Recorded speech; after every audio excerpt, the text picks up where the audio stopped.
This is our water heater inspection, and so we got PEX line coming in. There's our main water shutoff valve. We've got an expansion tank. Now, depending on the manufacturer, I think these expansion tanks are good for about 3 or 5 years. So a lot of people think they're good forever, and they're not. And they're not. And speaking of not good forever, this is your temperature pressure relief valve, and they're good for about 3 years. Okay. Now, where are we at? Our main disconnect for the water heater is over here within 15 feet. So that's our power disconnect. So we're not worried about that. All right, temperature pressure relief.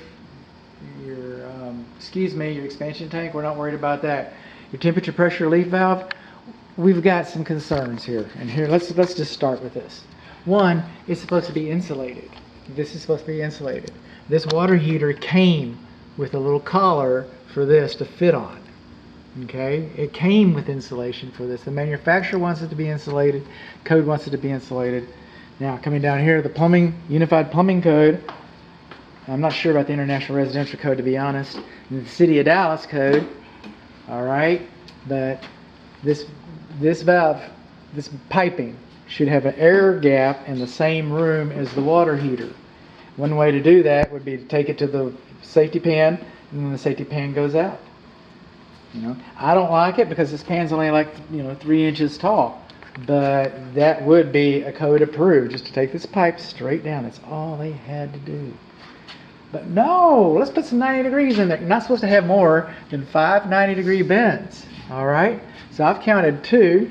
I've counted 4. One's going down the wall. I saw it come out of the wall. I saw it go down. So mathematically, there's no way you can have less than 6 90-degree bends. So you have too many 90-degree bends. You don't have an air brake, and I don't see a care and use manual.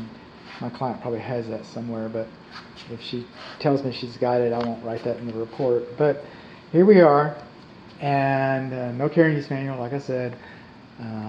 T&P, not insulated. Do not have an air gap in the same room. For the T&P drain pipe, do not have an air gap in the same room as the water heater. Then, since we're using this that doesn't have the air gap, you'll lose more than 5 90-degree bends. And then one last thing. All right, there's nothing to protect this water heater from vehicular damage. There should be a ballard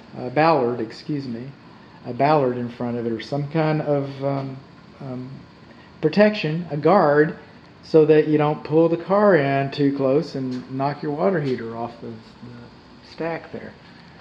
Now, different regions have different things, by the way, and so in this part of the country we don't have hurricanes, and our earthquakes are very minor, and we do not have to have earthquake straps on this. So earthquake straps are not, seismic straps are not necessary, but there it is. Okay.